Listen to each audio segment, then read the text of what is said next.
तरह से कोशिश हो रही है तो 80 सीटों वाली पीएमएलएन क्या हुकूमत बना सकती है? ये एक इंपॉर्टेंट क्वेश्चन है। उनके पास सिनेरियोज क्या हैं? बना सकती है अगर 80 सीटों तक पहुंच जाती है, इसलिए बना सकती है। फॉर्मूला वो बनाना जो काबिल अमल हो, एक आइडियल सिचुएशन। ना बिल्कुल जमा तफरीक करके। आपको पता है रिजर्व सीटें कितनी हैं?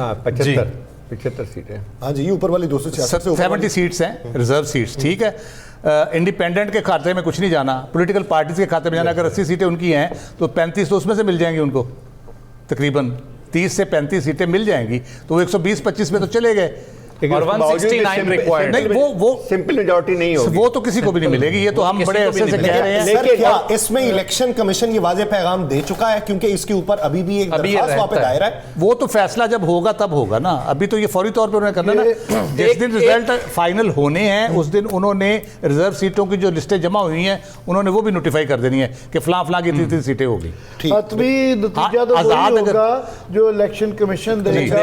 आपका एक पॉसिबिलिटी है करता, मगर ये हमारे आइन में भी है कि ताकत का सरचश्मा अवाम है, और ये इखलाकी तौर पे भी ये कहा जाना चाहिए और कहा जाता है तमाम पढ़े लिखे और सुलझे हुए मुआशरों में कि अवाम जो हैं वो गाइड करते हैं। और उन्होंने एक मैंडेट दिया है क्लियरली। इसको तो कोई भी, मैं समझता हूँ जो मर्जी इसको तशरीह जिस तरीके से भी कर ली जाए कि जो एग्जिस्टिंग जो बनाए जा रहे थे प्लान्स, उसके अगेंस्ट एक उन्होंने अपना वोट डाला है, तो उसका भी कहीं ना कहीं जो भी फार्मूला बनाया जाए, जो भी नया कॉन्ट्रैक्ट हो, उसको इज्जत दी जाए। आपकी रात में बात सुन रहा था, 2-2.5 करोड़ वोट जो है, नारा दे दिया, मगर वोट को इज्जत देना बड़ा जरूरी है। तभी अमन आपकी मैं बात सुन रहा था रात को 2-2.5 करोड़ वोट किधर जाएंगे भाई? उन्होंने एक किसी नजरिए पे दिए हैं, हवा में तो नहीं दिए उन्होंने।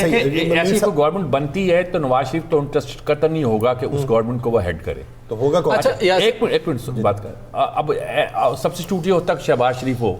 शहबाज शरीफ का तजर्बा जो है मेरा ख्याल में अब मुस्लिम लीग एक्सेप्ट नहीं करेगी, क्योंकि उस यूनिटी गवर्नमेंट का जो तजर्बा 16 महीने का है वो नाकाम हो गया है। उसने सारी शहबाज शरीफ पर जो आना था वो 13 जमातों का मलबा उन पर डाल दिया है। फिर क्या होगा? फिर एक ऑप्शन वो हुआ था कि जब जरदारी के 5 साल दौर में ये इन्होंने वोट तो दिया था, उसको वजारतें छोड़ दी थी। वो दुरानी साहब कल वैसे उसका डार्क हॉर्स का एक वो तस्करा फार्मूला लेकर 2 मिनट आपसे चाहूंगा 2 मिनट आपसे चाहूंगा 8 फरवरी से पहले का अगर हम सियासी मंजरनामा देखते हैं और रिजल्ट्स को सामने रखते हैं, Sindh people's party complete control कर रही थी। बलूचिस्तान में JUI, people's party, Noon league electables के साथ हमें नजर आ रही थी। सेंट्रल पंजाब में हम सब डिस्कस करते रहे कि पीएमएलएन स्ट्रगल कर रही है, आइडियल सिचुएशन में नहीं है। और आज के दिन जितने भी रिजल्ट्स आए हैं, कल रात के जिस माहौल पे आमिर मतीन साहब ने बात की, जाहिद साहब ने बात की, रात 12-1 बजे तक मोबाइल फोन्स बंद थे, जब कम्युनिकेशन नहीं थी। सुबह तक बंद थे। मर्जी इसको जस्टिफाई नहीं सर, मैं जस्टिफाई नहीं कर रहा, लेकिन मेरा सवाल आमिर साहब, मेरा सवाल आमिर साहब, मैं जस्टिफाई नहीं कर रहा। Just give me 1 minute to make my argument. अगर आप कह रहे हैं आमिर साहब, I am just giving my ये आर्गुमेंट। नहीं मानी जाएगी बात। सर ना माने, लेकिन मुझे आर्गुमेंट तो पूरा करने दें। सुबह 5 बजे तक अगर रिजल्ट्स नहीं थे तो ये जो माहौल बना हुआ था वो क्या था? सवाल ये प्रोजेक्शंस थी, वो प्रोजेक्शंस थी, रिजल्ट्स किसी के पास 40-40 हज़ार की लीड थी। फॉर्म 45 एग्जिस्ट करते हैं, फॉर्म 45 की इलेक्शन कमीशन को मुझे बात तो पूरी कर, इलेक्शन कमीशन मैं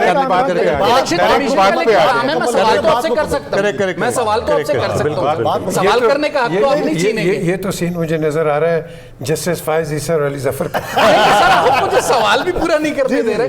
दूसरा पॉइंट सर ये है कि इंडिपेंडेंट्स 3 दिन होंगे उनके पास ओथ लेने के बाद। अगर वो इंडिपेंडेंट रहते हैं तो फिर हम कहेंगे ये पीटीआई के हैं। अगर उनमें से कोई पीएमएलएन या पीपल्स पार्टी जा सकता है, मैं, आप या दुरानी साहब उन्हें रोक सकते हैं? अवाम ने वोट किसको दिया?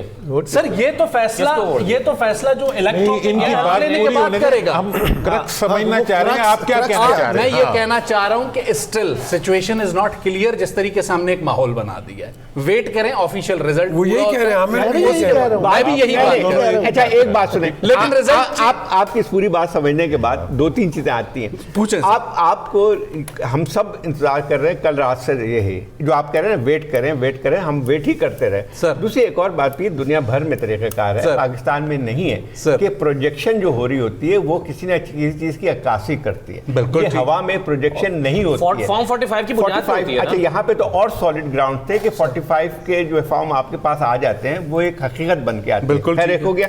बात ये है कि आप सही कह रहे हैं कि इस वक्त सबसे बड़ा मसला जो आगे चल के बनेगा, दो चीजें बन के आएंगी। एक question of legitimacy of this parliament ये होगी, क्योंकि जो एक तो पहले एक इब्तिदा इलेक्शन से पहले जो हो गई थी, एक पार्टी को जो है आपने महरूम कर दिया कि उसकी हैसियत पार्लियामेंट के अंदर नहीं है, उसने ऑलरेडी एक डिस्टॉर्शन क्रिएट कर दिया है सिस्टम में कि आपने एक पार्टी को कहा है कि you can not exist as a political party in the parliament, और उसके मेंबरान जो है उसकी अक्सरियत है। अगर अभी देखें उसको रिजर्व सीट को भी हटा दे, सिंगल लार्जेस्ट अभी भी जो कि ऑफिशियल रिजल्ट आ रहे तो हैं, फिर आप कह रहे हैं सारे इंडिपेंडेंट्स पीटीआई नहीं, के। हाँ नहीं वही है ना, उसी की बात मैं कह रहा हूँ कि सिंगल लार्जेस्ट इसी वक्त भी इस वक्त ग्रुप जो है वो पीएमएलएन का नहीं है, वो है इंडिपेंडेंट, और उस इंडिपेंडेंट को वाज़े तौर पे एक सियासी जमात की हिमायत हासिल है या उसके कैंडिडेट्स थे, और वोट उस जमात को पड़े हैं, उस कैंडिडेट्स को इतना ज़्यादा नहीं पड़े। बिल्कुल तो ठीक। जब आप डिस्टॉर्शन क्रिएट करते हैं तो आगे चल के जो स्टेबिलिटी का सवाल पैदा होता है वो वहीं से शुरू होता है